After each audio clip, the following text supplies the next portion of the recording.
I just want to start by saying that the assignments that were submitted were pretty amazing. This was an assignment that we used for the unit, this unit test, and you guys did a pretty good job. So I was very impressed. I was just correcting them. We will do a little bit extension on the derivatives, and we'll talk about the chain rule, a big part of calculus. I think we'll just keep working on this and expanding this, so you are very, very well prepared for Mr. Hendrickson next year. So the chain rule, so far you know a power rule, and we will use the power rule while working on the chain rule. So why chain rule? And why chain rule? Why is that name? Well, so chain rule, the most important thing about chain rule is that it saves time. Sometimes you can find it different ways, and you don't have to use chain rule. However, again, say it saves time, and chain rule is a way to find the derivatives when you have a more complicated equation that is a function inside of a larger function. So you have the inner function and outer function. So let's take a look at the example that I wrote here, and I just solved that, but we'll solve one together in a second. So my first example is y is equal to 3x plus 1 to the 7th power. Well, could you do it without the chain rule? We could expand it. We know the Pascal's triangle, so that would make our life a little bit easier. However, it would still be pretty lengthy expansion, and it would take us a good amount of time. So again, chain rule is about saving time, and we like to save time.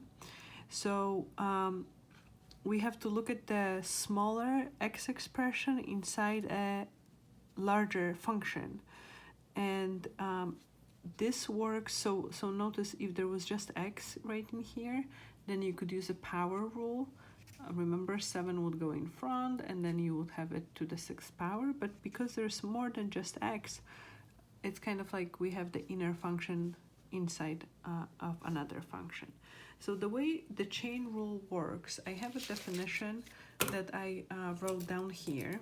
So if you can just, before we solve the example, the definition of a chain rule tells us that if we have a composition of two functions, so there's a function inside of the function, and we can write this down.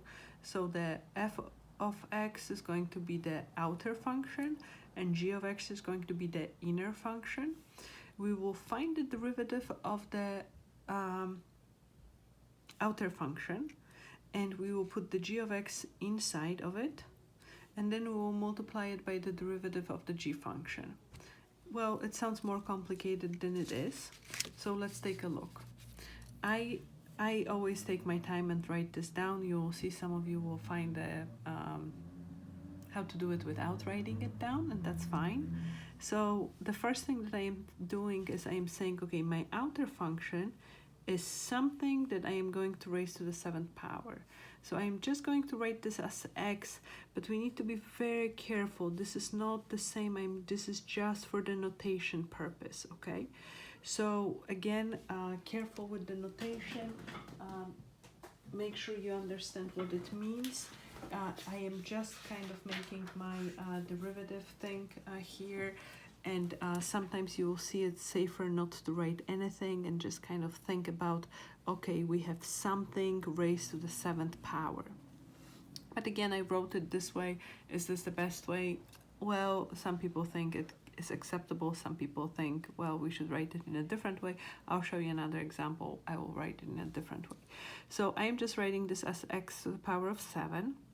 And then I am finding the derivative of this, and this is where the power rule comes in place. So we bring the 7 down, and then we deduct 1 from the exponent. So this is the derivative of this f of x. And then my g of x function is the function right inside. So it's 3x plus 1. Okay, and then the next thing that I'm going to do is I'm going to find the derivative of that g of x function. And that is just 3, 1, and this is to the 0 power, so the x disappears, and this is just 0. All right, so now let's follow the chain rule. It tells me to take the derivative. So notice that I have the 7 and I have the 6th power that I copied here. And in place of x, plug in g of x. And my g of x is what I originally started, what my inner function was. And then the chain rule tells me to multiply it by the derivative of the g function. And the derivative of g function is just 3. So one would say, well, are we done? Of course, we are close, but we will always want to clean something like this up. 3 times 7 is 21, and then that's the only thing I did. Absolutely do not expand that. So we found the derivative using a chain rule. All right, let's do another example. Well, we have 2 examples to do. And I have some function k of x. And again, you can write this out, or some of you may say, well, I kind of see what is happening. So we would have the 3 derivative and then put the function inside times the derivative of this. Again, if you know what I mean, do it quickly and see if you will get the same answer. I am going to say my f of x is just something raised to the third power, and then derivative of this is 3x squared. And again, you guys know me, I like to write stuff down because if I don't, I make mistakes. And then my g of x is that inner function, so in this case, x to the power of 4 minus 3, and g prime of x is 4x, and then this is 0. 4x to the power of 3, of course. 4x to the power of 3. All right, so now let's see. If I apply the chain rule, so I am finding the derivative of my k function. What I do need to do is I need to use the f prime and have 3, but in place of x, put in the original. So x to the 4 minus 3, raise it to the power of 2, and multiply it by the derivative of g. Again, the same idea. We do want to clean something like this up. And what we can do is we can multiply 4 times 3, that's 12, x to the power of 3, and then x to the 4th minus 3 to the power of 2. And I am not going to do anything more with this. So we found again the derivative using a chain rule. We will do another example. This one just looks a little bit different. If you think about this, there is also a composition of 2 functions that we are going to decompose. If you want to, you think of this in terms of exponents. You can think about this as x to the power of 3 minus 4. Well, because this is square root, what power would that be? Of course, that would be a power of 1/2. And now we can think about this as 2 functions. So my f of x is going to be, well, we could say square root of x, or we can say x to the power of 1/2. That is a preference. And then derivative is going to be 1/2 x to the power of negative 1/2, because 1/2 minus 1 is negative 1/2. And I'm going to leave this alone. I'm not going to simplify this quite yet. We'll decide in a second if we should or should not. And then we will go to the g function, and that is that inner function, so x to the power of 3 minus 4. And then derivative of that is going to be 3x squared, and the negative 4 becomes 0, so we are good here. And now we just have to complete substitute into the chain rule. So my t prime of x is going to be 1/2.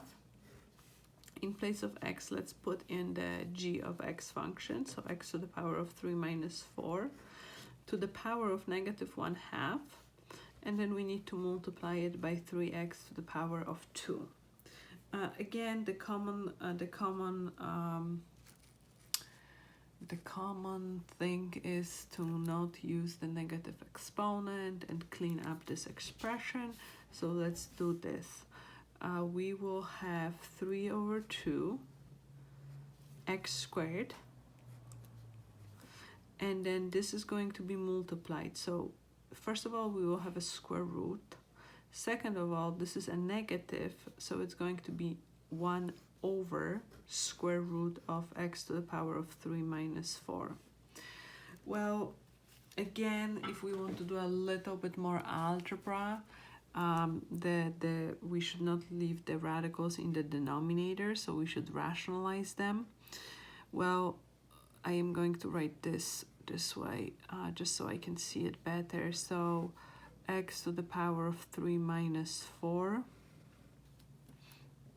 and I am going to multiply it by x to the power of 3 minus 4,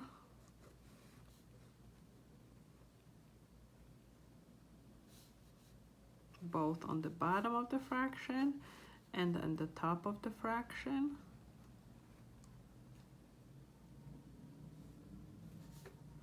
So what is this going to give me is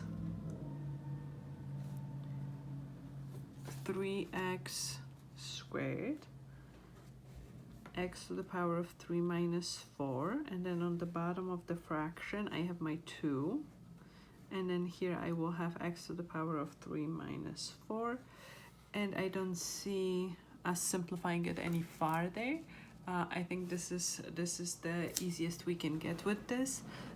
Again, one could argue, is this acceptable? Well, again, depends on what type of question is that, and it depends on your teacher and what the question asks. This would be the simplest form. Well, could you bring it even farther? I don't see how, but this would be the good answer. I will give you a few examples that will go with this, so you can try the chain rule by yourself. All right, make sure you guys have a great day tomorrow.